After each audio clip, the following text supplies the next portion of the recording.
Welcome to Golf in the Cosmos, where physics meets the fairway and the universe takes a swing at your mind. I'm Kevin. We got the whole crew here. We got Andrew. What's up, man? Hey, doing well. Hey, we got Miller in the house. Welcome, everyone. Here we go again. Tough week this past week, though. And, of course, we got Kcon. How you doing, man? Good. How's everyone doing? Excited for this weekend. I know it's not a major, but hey, it's a good tournament. Yeah, we got the Texas Children's Houston Open. I want to say Gotterup's the favorite or something, so Scheffler dropped out. So. No, Minwoo Lee. Okay, the Aussies lead the pack. That's right. Pre-tournament. Obviously. Yeah, and then right behind him is Gotterup, I think. So, but yeah, it's a crapshoot, man. I mean, I don't know if it's going to be a no name or someone we're used to. It's funny.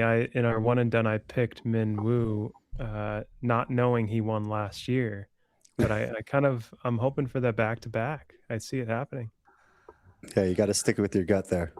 Yeah, it just felt right. Yep. Yeah, I mean, I don't know if you guys caught last week. I was playing in a tournament, so I was just kind of getting updates on my phone. Also, the AI sucks at that text AI thing that our buddy made, that Breeze made. I was like, text me when he birdies, and they were like, yeah, let me check. And they're like, he hasn't teed off yet. I'm like, no, he's on hole 6. I'm like, do you need me to teach the AI? I told it to update me on 3 players on an hourly basis, and it did it for me. So it just gave me their scores and their whatever they're on the leaderboard, so whatever they're ranked. But was it actually like live during? Because mine was saying, "Oh, we can't connect to the shot link data," and I was asking about obscure players. I'm like, "Tell me if Hank LaBoida is getting close to the cut." They're like, "We can't track certain people like that." I'm like, what are you talking about? Mine. I didn't really have obscure players. I believe mine worked pretty well though.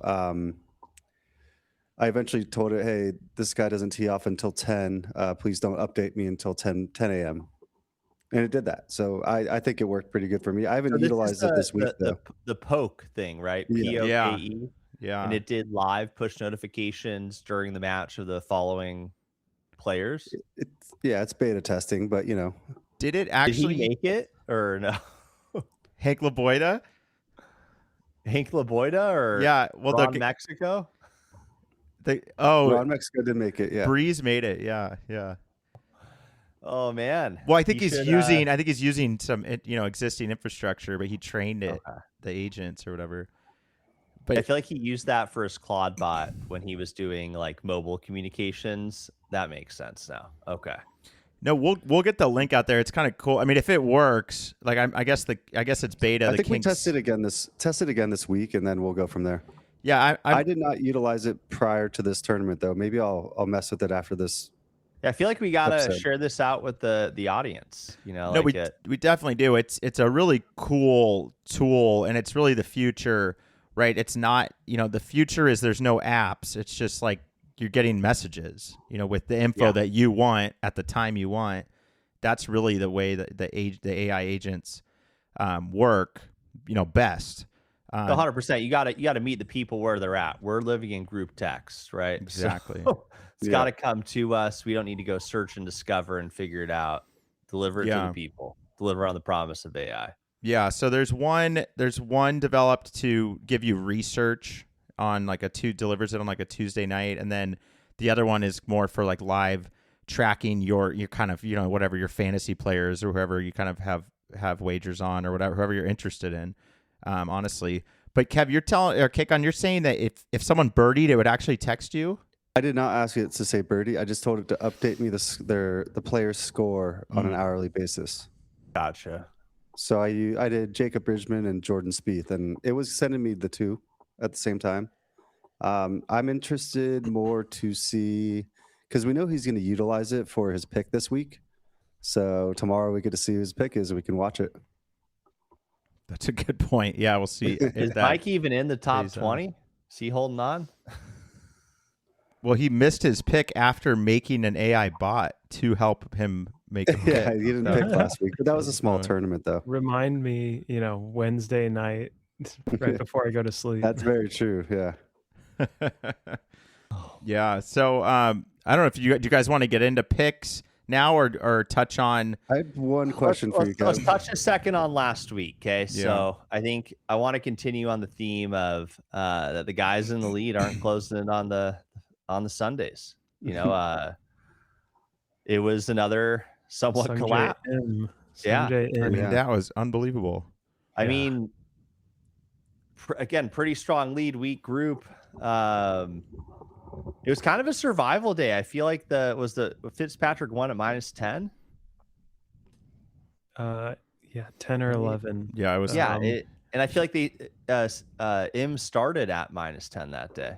Right? He started at -11, shot 4 or 3 over, but his front nine I think was like 5 over par, and it was brutal to see how many bogeys he made at that golf course. 11. He won with 11, and he only shot -3 on the day. But at that type, that's a course that no one runs away with it. The fact that -11 wins. Yeah, Xander had a day though, you know, so he went -6. We had that Jordan Smith? That's my top Smith? 5 pick this week. Yeah, Jordan he went Smith. -5. Yeah. Ooh, that's a sneaky one, Andrew. I like that. I didn't even recognize that. Yeah, that you sure it isn't supposed to be Spieth or? No, it's Smith, man. I was watching him play, and you see him on the leaderboard, and they obviously are showing him, and he was just playing well. Like there was nothing wrong with his game, and I just see him carrying that into this week for sure. It was that guy came out of nowhere for me, man. Like, yeah, but that's a great pick. You got to go with the hot player, you know. Yeah, I agree. Yeah, we'll see. Seb, what about your lock of the week last week? Yeah, he made the cut. Laboida made the cut. There it is. So I'm 2 for 2 on lock of the weeks. So by the way, I followed you there. Called Marco Peng. That was a good one too. He paid pretty well. He was off the map, and now he's back on the map. Tied for 4th last week. I mean, just gonna say called it, but only took him to make the cut. Should have taken that probably 10-1 on top 10, but. You live and you learn. Mm-hmm. Yeah, I know that was a great call. I mean, that he was going to finally step up because he was kind of the darling of the DP World Tour last year, and won 3 events. You know, we don't really pay attention to that enough. It's hard to with the time change and everything. But yeah, I mean, he was due. He is due. Like we could see him win this week at the rate it's going. I think someone take them this week. Yeah, I'm taking Andrew. It's you. Yep. Well, here look. I'll say the Valspar was solid. It was good golf. It was good drama. I think we're really just waiting for to your point. To your point, though, these guys. And now it's been almost 1 week off, but basically 5 weeks in a row. The guy going to sleep with the lead can't hold on to it, and not even close. Like No, pretty much like fell off the map, and then it was an open game. And then Fitzpatrick just took the wheel. I mean, a great finish.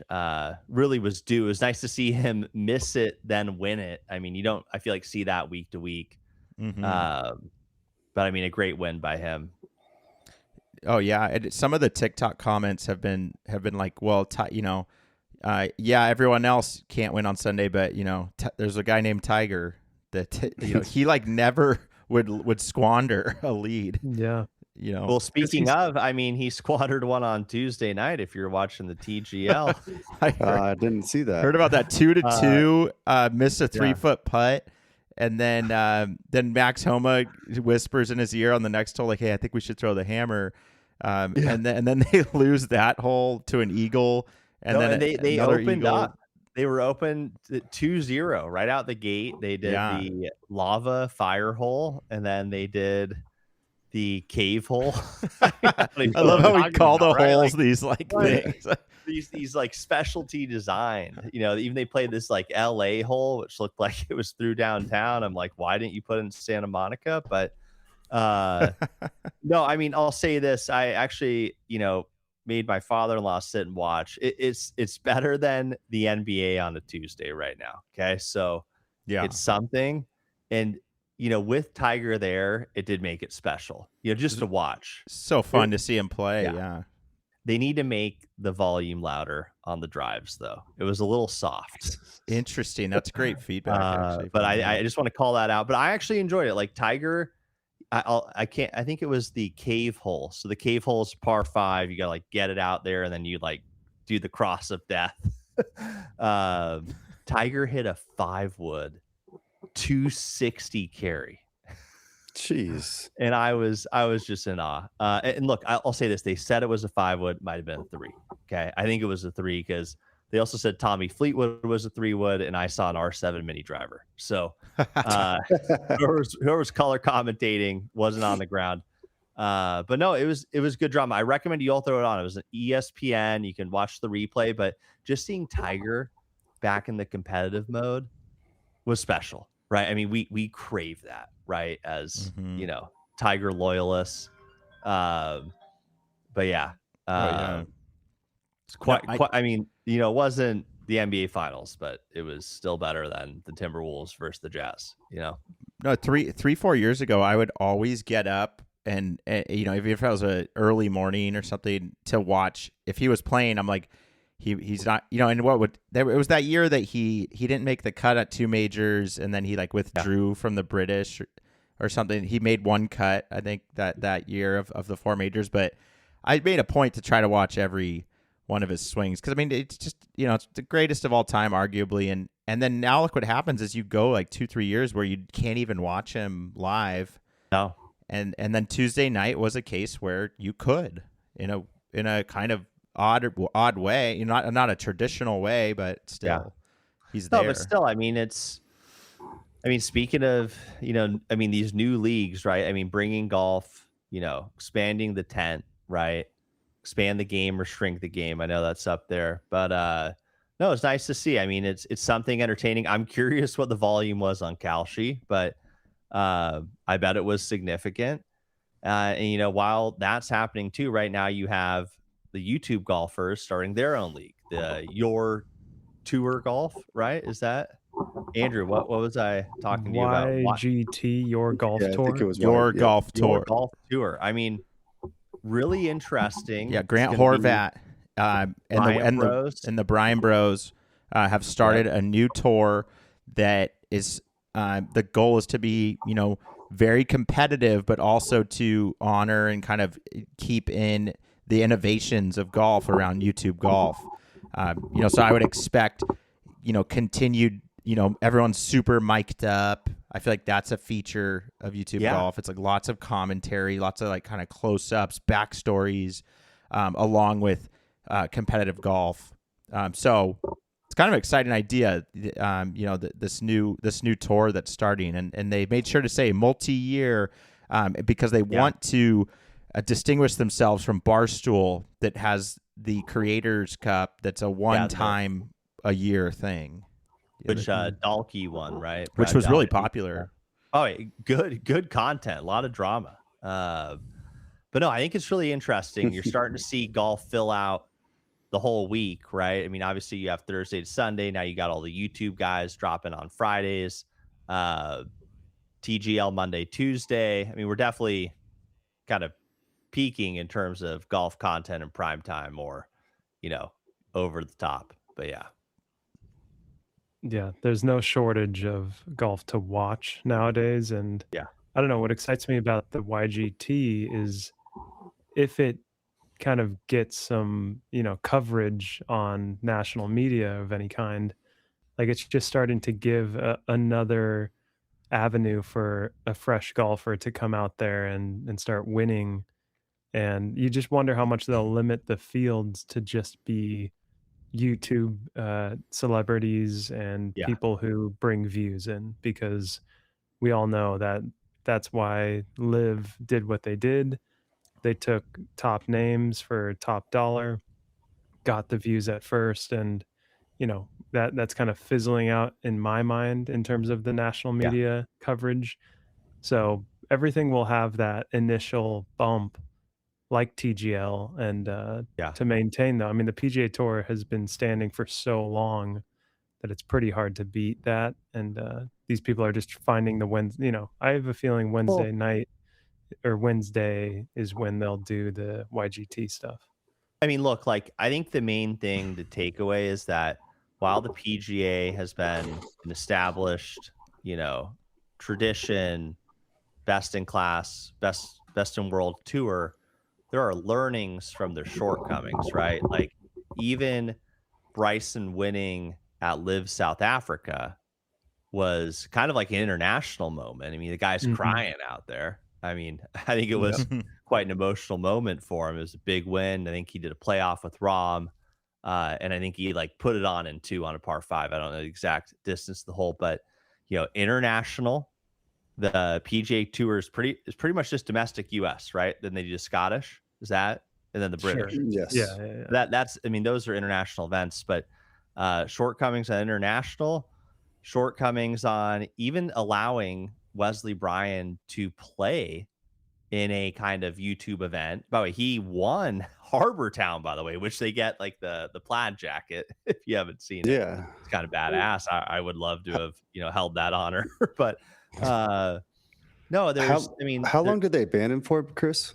It's still on. They think he did a YouTube golf video or a 9-hole match, scramble tournament, right? Yeah, with Live guys and YouTube guys.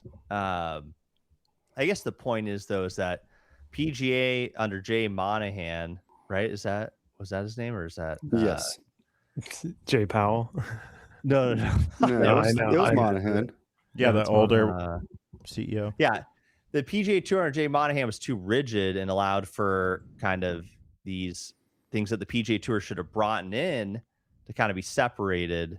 And I feel like that's what's created the fractures of these kind of different tiers of content within golf. But like why, like when Grant Horvat played as, I think, a corporate, or like amateur entry in the American Express, there was zero coverage on him on TV. Yet I bet on the course, he probably had as many followers as Scotty Scheffler, right? They're like, as much as they're like being open and they're changing, I do like the new CEO. We've talked about him recently. I think he did the players really well. They're still missing the mark on a few areas. Like the PGA Tour should have some international big events. They should allow for YouTube golfers to even play and get attention during these either pro-ams or even in tournaments if they have extra bids, if they're able to somehow qualify. But yeah, I don't know. I mean, there's positives and negatives, but still room to grow. I totally agree that they're not showing him the people they should show necessarily on TV, but they're selfish, right? I mean, that's just a fact. Yeah, that's true. They're protecting their talent, right? Like they love like a guy like Brooks can't go anywhere now. Like he can't even, he's already done Live, so they love him. They own him basically. But I mean, they don't. I mean, we're happy to have Brooks back, right? No, I'm just saying that's he's proven he's worthy. Yeah. But I'll see him on TV when he's 12 back. They still will make sure to show him. It's just interesting. They really are selective of who they choose or who they show all day, right? Especially on the first 2 rounds. And if you're showing Grant Horvat, giving him a stage, and because what he's going to do the next week is go make YouTube videos, and then PGA doesn't get any piece of that. So that's why they don't like that, and I'm not saying it's right or wrong. No, but you bring up a good point. I'm pretty sure the PGA owns all the content from the events. The players struggle to repost them or get content from the events to promote. It is a little bit of and they're all independent contractors. I'm actually pulling up Gemini right now.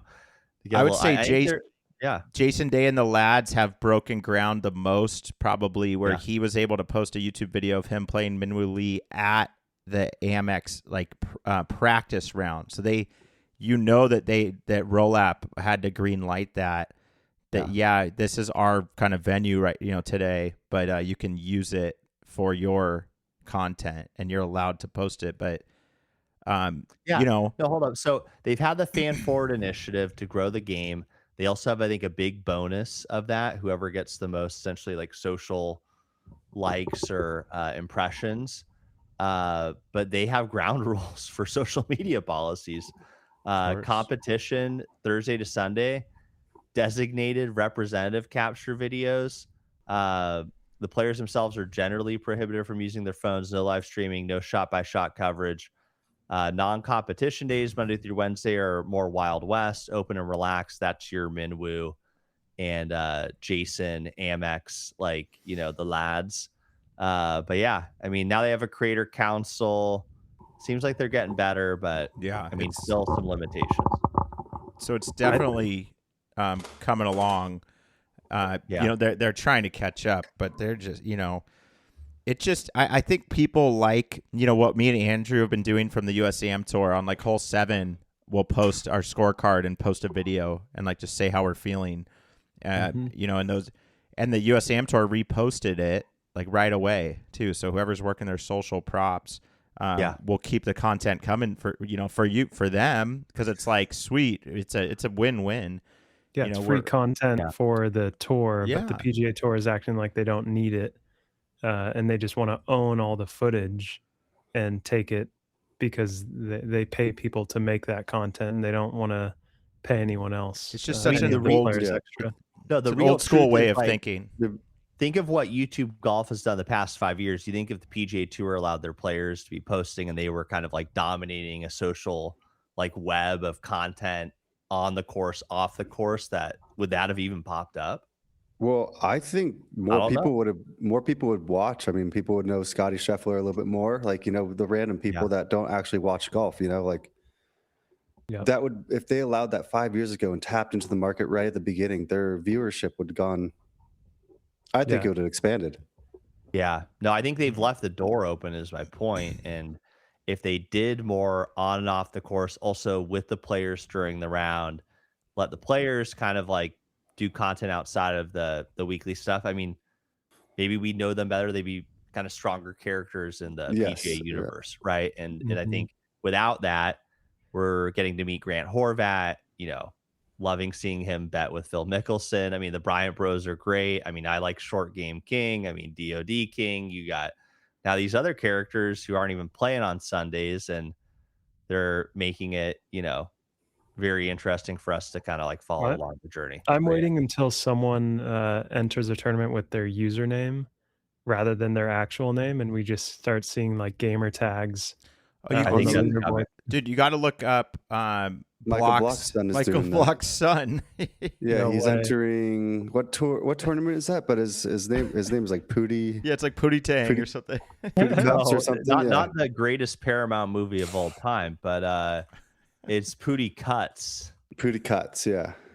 Yeah, can we get the background on that? This is Michael Block's son. Yeah, so what's he Block's doing? son, he has, by the way, on TikTok, he's got 97K followers. I think he's got like 60 on IG or 70.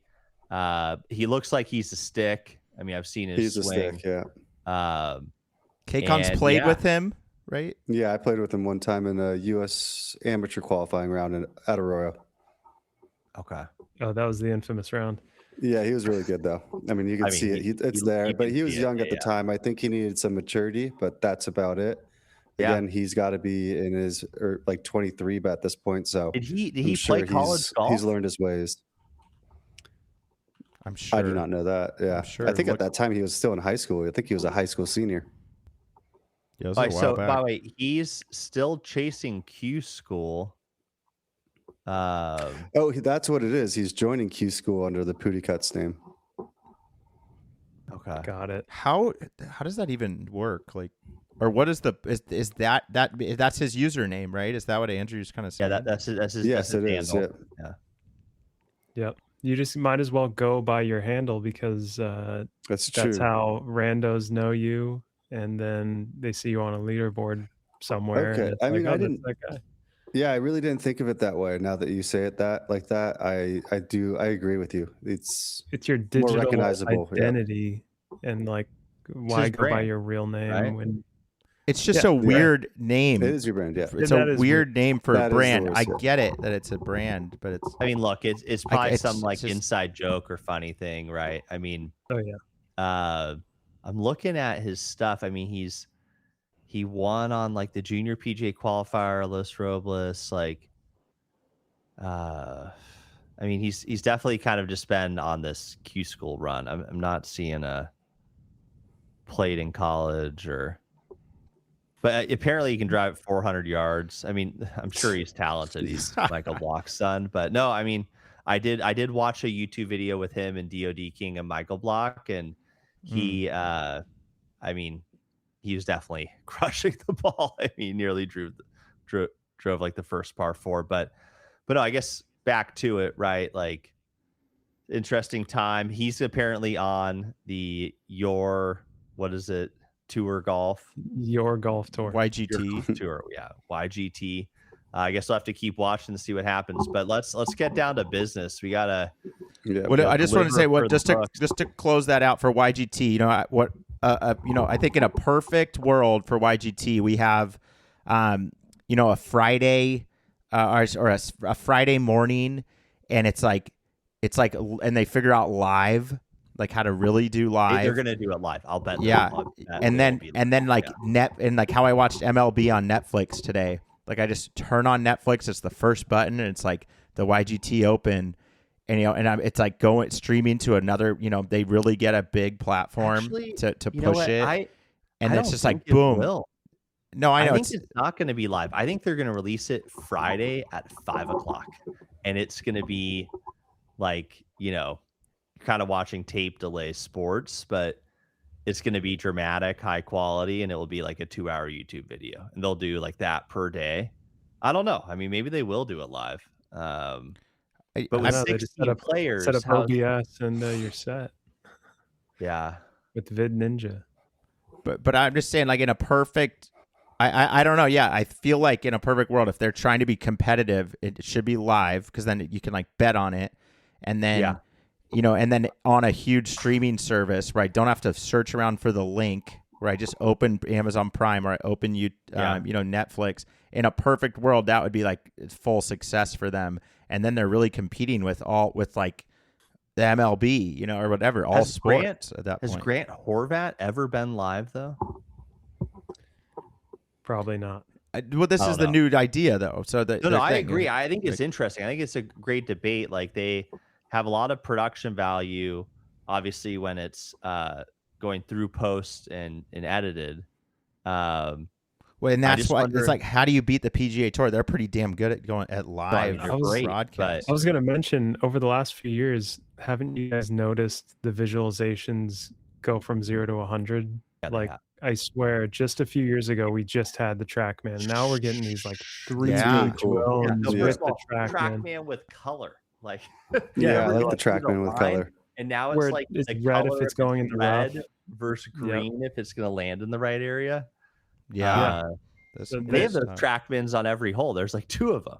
Oh, yeah, and they have portable ones for approach shots, and it's a great somehow point. They have them synced. It's crazy what they're doing. So I think that's where they're competing. Is like the production value of the PGA is like unbeatable for live sports. Gold standard, no question. Yeah. So YGT is going to have to, step it up, or either that or the drama has to be so good, and that's kind of a different attracts a slightly different audience at the end of the day. But there's that runs that drama can run out. That's what I think Barstool's so good at, is manufacturing drama, and it never ends. And it's just Portnoy is just great at that. That guy could like sit in a could do nothing for 24 hours and still be like pissed off about something, that comes to his head, and then make, get us all riled up, taking sides, and that's what creates content for them so well. That's why that Creators Cup was so interesting. There was like that guy slept in, was late for his tee time. It's just like, how do I even remember that? Like, it just creates a storyline in your head. Yeah. So there's an art to it. Again, exciting day first for the game of golf when you have guys trying stuff like this. I mean, especially for guys like us who are kind of, in the space a little bit. It's just super fun to, it makes us feel like, I'm glad we started a channel, a golf channel. No, I mean, like, this is a great time. We're seeing a renaissance of golf. Like people, when COVID happened, thought like golf was dying. Right? Like, do you remember hearing the rumors of like there's not enough young kids playing golf? Do you guys remember that? Yeah, they're gonna get rid of courses. Yeah. Like what is it, like the kind of like the kiddie, like the drive chip putt, like that kind of stuff was like the registrations are down. Like, you know, you were, like, I swear in like the 2010s, there was talk that golf was dying. Courses were being turned into housing communities. And now we're just like at a complete 180 of the pendulum, all-time highs because of COVID, and then more people understanding and enjoying the game and seeing the beauty of it. At the same time now, in our local neighborhood, our course is under attack. So we're about to lose Oak Creek to the Irvine Company for 3,000 homes. And then, I mean, now they're talking sacred ground in Costa Mesa. Potentially ruining Mesa Linda, which is the most affordable for value course in all of Southern California. I mean, as much as the game's growing, it's also, you know, we're still in our community being attacked. But I mean, I feel like we need to protest soon. But yeah, no, it's definitely a sad day when you see houses taking over courses that we love, you know. But yeah, women and children, it's like 30-something% growth in the last 5 years, and then overall 16% in the last 4 to 5 years. And you just don't see, it sounds kind of small, but you don't see that in established sports. Tennis doesn't grow 16% in 3 years. It just doesn't happen. It doesn't matter, you know. I'd say tennis is having a similar kind of growth curve to golf right now. But pickleball, because of my personal experience, like if you were at the Indian Wells this year, it was jammed. It's like Coachella. Well, that's viewership. We're talking players, like actual people playing. I'm telling you, like, I don't think other, like pickleball, that's one that, you know, that kind of was off the map. So like that, something like that can grow 200%, you know, because no one played it before. But established sports, you know, basketball, like pickup games in the street, like those, that doesn't grow 16%, you know, overall. Like millions of new people go, I'm going to go play basketball now outside. Like it is a really remarkable. I think it comes from one fact of golf, and that is the measurement of your score. And no other sport has a score at the end of the day that you played by yourself that you can see go down with just a little bit of practice. People shoot 120, right? And they shoot that for a month. Next thing you know, if they're practicing, they're shooting 105. Yeah, no, they shoot 95. It gives you that answer at the end of the day, and you're like satisfied to where you can get addicted to it, where almost no other sport you can do on your own that gives you that kind of result. Yeah. So, yeah. Look, I mean, I could go bowl. I could bowl and shoot like the, you know, the 100 and then shoot a little lower the next day. Like I could play darts and shoot. Yeah. Higher score. Yeah. So there's sports that you can kind of play against yourself. You know, I don't know, billiards, you could try to get it in one turn or not. You gotta play somebody in billiards. No, but they can win in one rack. So if you can rack it once and get them all in, you essentially like beat, you know, the guy. But no, not to your, I mean, I get what you're saying though. Like there's really nothing else like it, and it's highly addicting. For whatever reason. But look, let's get back to the main point. Like Costa Mesa is under attack. We need to show up at these community meetings. I feel like Andrew, I don't know if it was you were talking in the chat, like they haven't even brought in someone with golf course design experience. They're just openly proposing cutting and probably destroying one of the two courses, at least of one of the 9s. No, it would bisect hole 7. Yeah. What 13. Does that mean? Are we going to be going over those like cart bridges? The way I live right by it, so I knew exactly. I thought about the holes. I go, oh my gosh, they're gonna right where the apartments, right where hole 10 ends, that green. Yes, that's where the entrance would be, and it would be kind of probably a squiggly line to where the developmental center is on that corner. So cut a bunch of holes right off. From 10's green, which is like the new development, it's going to come all the way across, essentially by hole 7 and 8, right? Yeah, it'll cut through the tee box of 7. Yeah, and then the fairway of 13, the fairway of 11, and then 10. And I guess they said 9, so I guess before the 10th hole there. So it would destroy Mesa Linda, would become a 12-hole golf course. Yeah. Yeah, that's and watch them sell us. It's a combined 18-hole golf. Well, they're going to do a three 9 holes. Just like Miles Square. 27. That was Just the like worst. Miles Square, Oh gosh. which was maybe the Players course. I think was our favorite course back in the day. Yeah. We played I that love so much. Players. Oh, beautiful, like rolling hills, water Great. features. By the way, we haven't played there in 5 years. I haven't played there since they tore down, Me neither. or since they changed it. That It Champions was already course way is too hard to crap. get on the course, and now it's one course. It's impossible. It's the one course that's been robbed of its identity. But I mean, I'm not kidding, guys. Like, didn't we played that course the most back in the day? We always it was one of those cherished ones. playing it when it was great. available. It was a great location. Everything about it. I swear it was like $40 on like an afternoon, but no, but now that watch, just be careful if they do some. Oh, we're gonna combine the courses, and then 118 hole, like we're not getting tee times. We're SOL, and we're getting robbed of. I mean, like guys, like without carts, it's like $50. I'm telling you. I mean, I think it's cheaper than Meadowlark. Kevin and I got 18 in for 31 at Logos. Yeah, it's insane. Yeah. Golf today is $200 at any legitimate course except for Costa Mesa, which holds its own. I mean, don't get me wrong, there's courses in the 150s, 130s, but prime tee time, 52, 60 bucks. Have you guys played I mean, I'll Lakewood? take you anywhere. I mean, in SoCal, but yeah.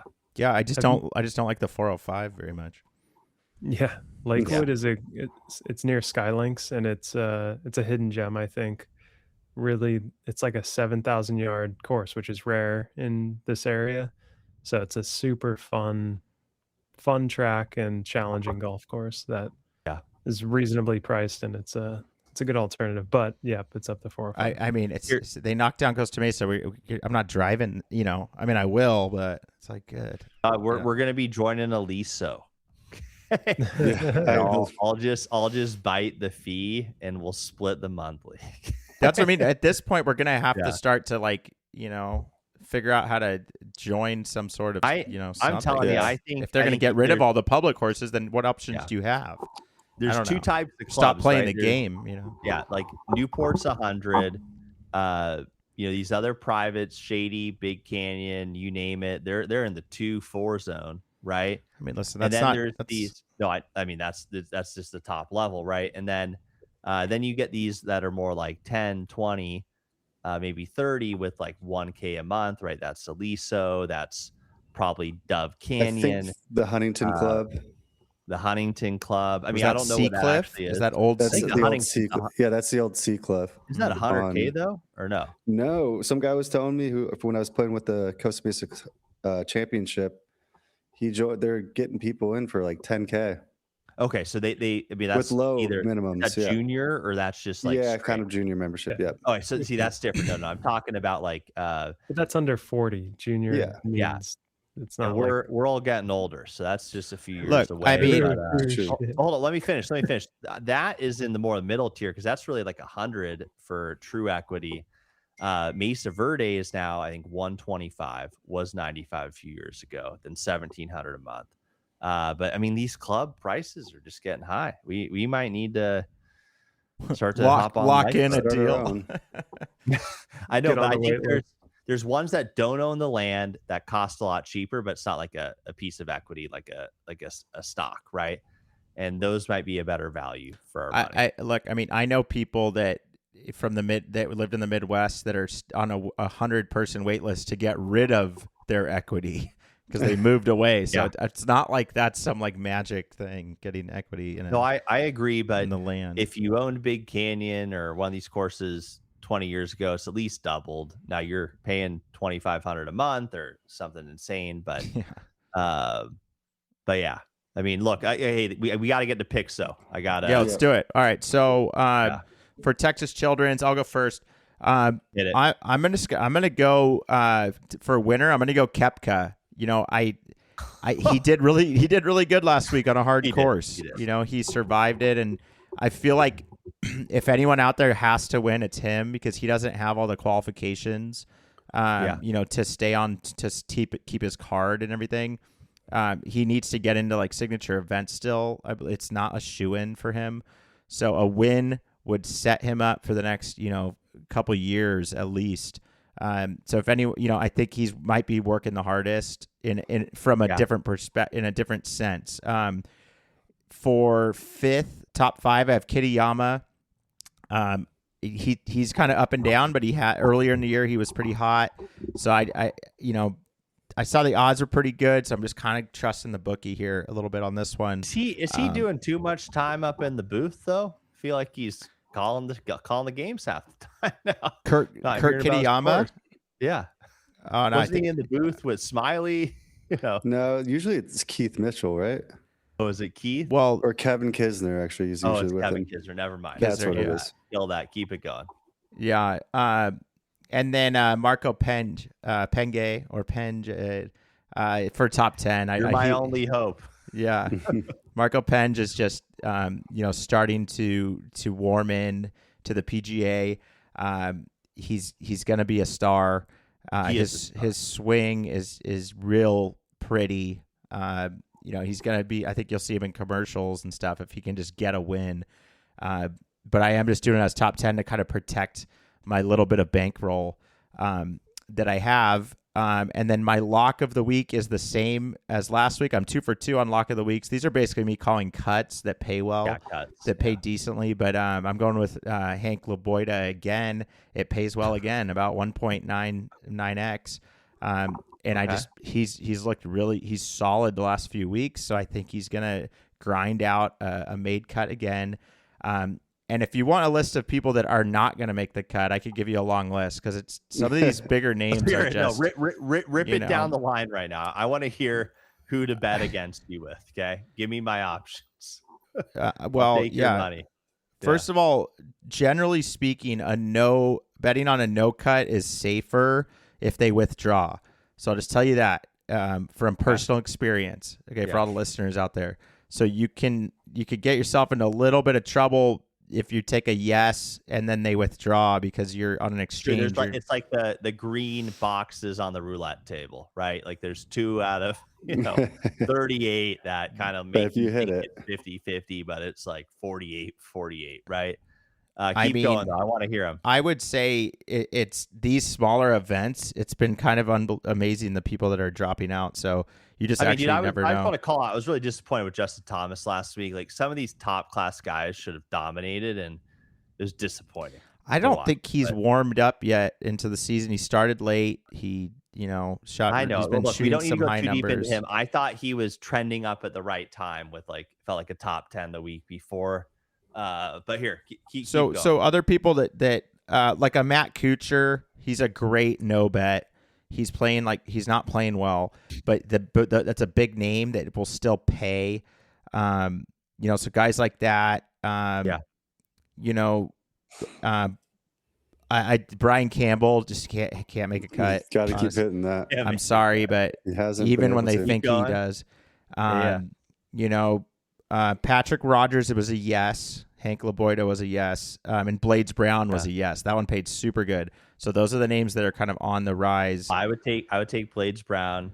I like that. I'm surprised you didn't say Will Zalatoris. Yeah, no, I didn't take him for that. I feel like he's played 3 events in 2 years. Yeah.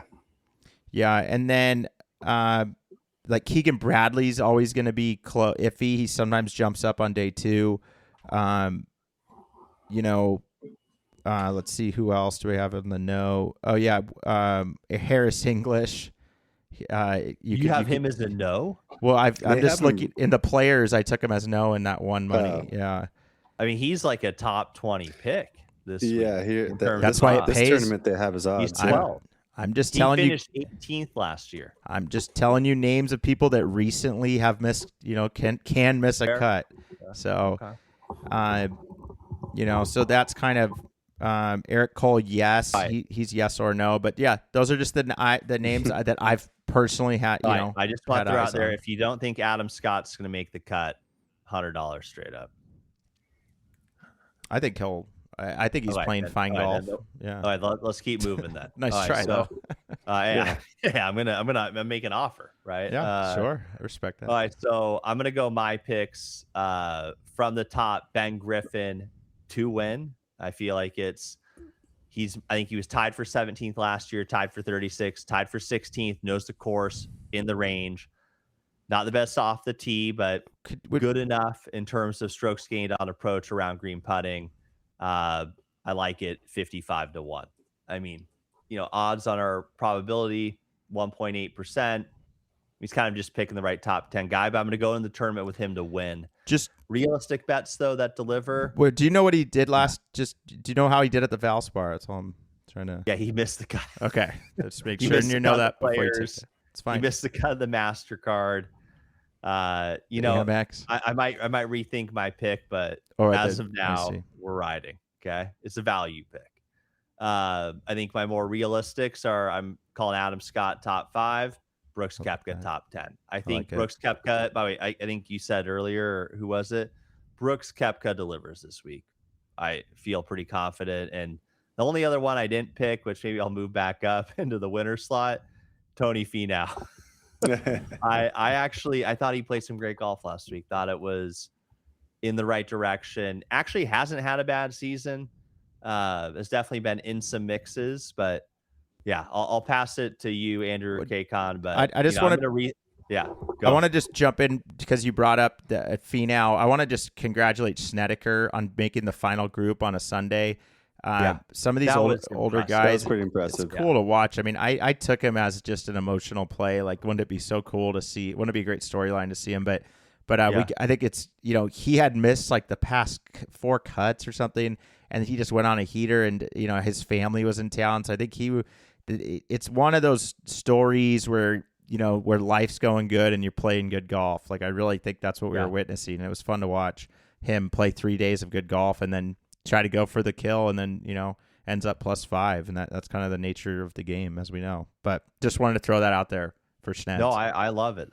And with some retrospective thought, I'm going to move Adam Scott to win.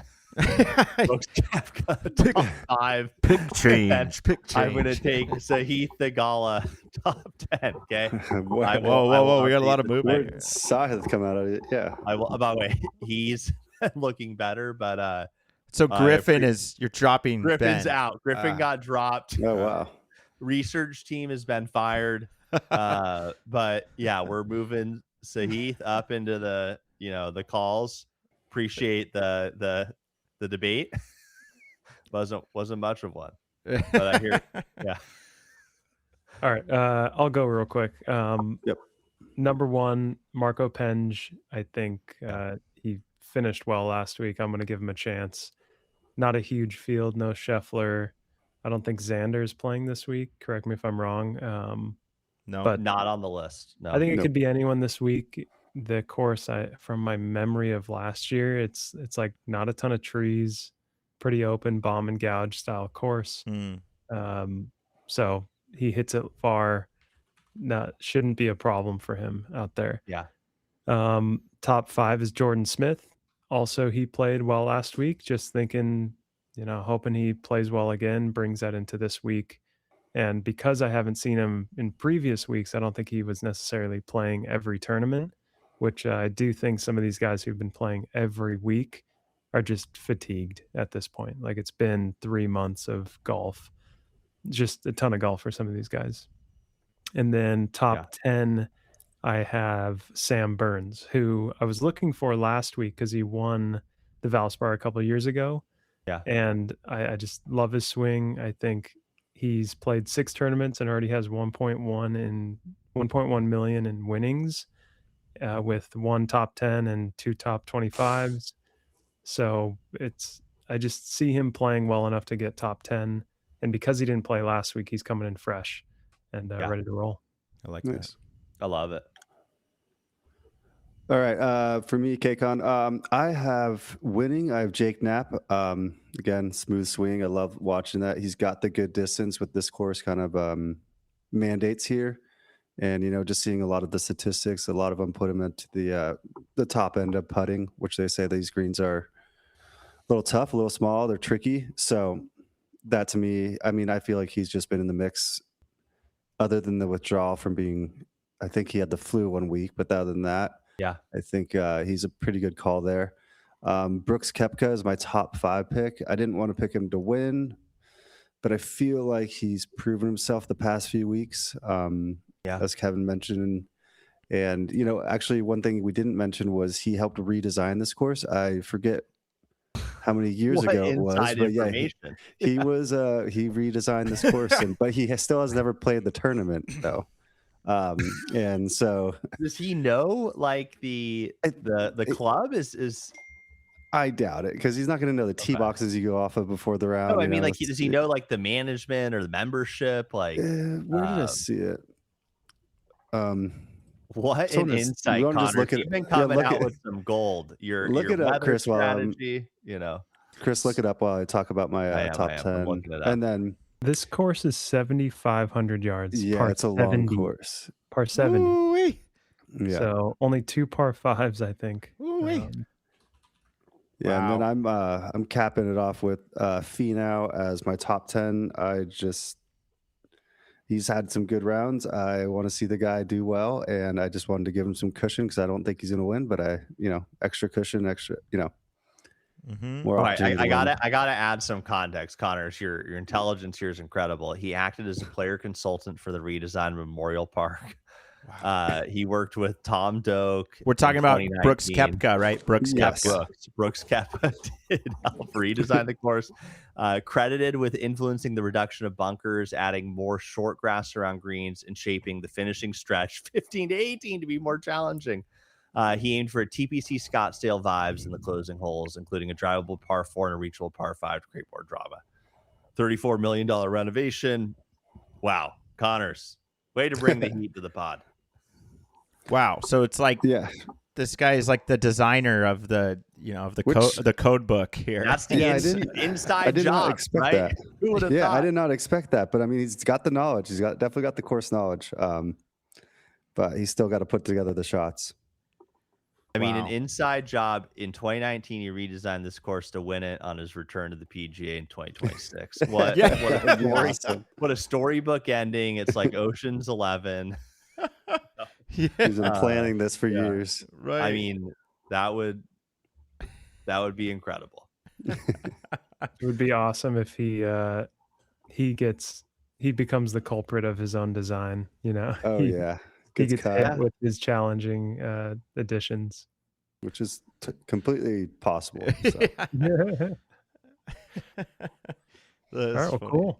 Yeah, that was great. Good stuff, guys. So enjoy the Texas Challenge. Oh, I want to touch briefly on the Hogue Classic. The Champions Tour. Quick. Yeah, just because that is our local at Newport Beach Country Club. That's down. That's our local spot. One of our local spots. And the Hogue Classic's going to be there. I don't know if anyone has anything to add. If Kcon, if you have anything to add on. No, I think Miguel Angel Cabrera won last year. I think my pick would be Bernhard, because he's won there a couple times. Langer's been leading the senior tour, right? Oh, has he? I haven't really been paying attention, but he always is. Yeah. He's always up there. He's in a class of his own until Tiger joins. But I just want to say, the Newport Beach at Hogue, a great event. I mean, some really fun grandstands around some beautiful holes. I personally love playing the course. It's fun. You get the ocean breeze, and really, it's a little forgiving for I'll definitely be going ourselves. Friday. Yeah, I was gonna say, if listeners out there are want to go to the event or anything, we'll probably see you there. I mean, we'll all be there at various times. Saturday or Friday? Going Friday for sure. I think I'm going to try to go Saturday morning. I'll probably be able to go Saturday morning too. So, yeah, we should go. Okay, maybe I'll join you then. I think Hammond will be doing some Sim Friday. Yeah. Well, there'll be more live. I don't know if people caught that. There was a live broadcast of it. Speaking of those live sports, right? I mean, we're figuring we're kind of getting it down a little bit. That is figuring out the technology a little more. Yeah, while our own TGL is broadcasting in a stadium environment, I think we're one of the first people to bring together, a sim link between multiple environments, continue to update you all on that. But yeah, it's really merging that world of video gamers have been doing this for years. Truth, and we're just kind of trying to get that where there's that physical reality mixed with that video game aspect. So more to come on that. But all the listeners, if you're still with us, thanks so much. We got the women's hats came in. We just got to get them sewn with the patch. Yep. They're super cool. There's two versions. There's like the gold patch up here, and there's also a pink patch with a pink golf ball. It's like really subtle, but it looks super cool. So we had some requests from some of our female listeners out there. I know we have a few out there that we're asking about that. So a lot of good stuff to come, guys. But gentlemen, it's been a true pleasure, and hope you have a great weekend. Yeah, thanks for having us. Yeah. Thanks, guys. Take care.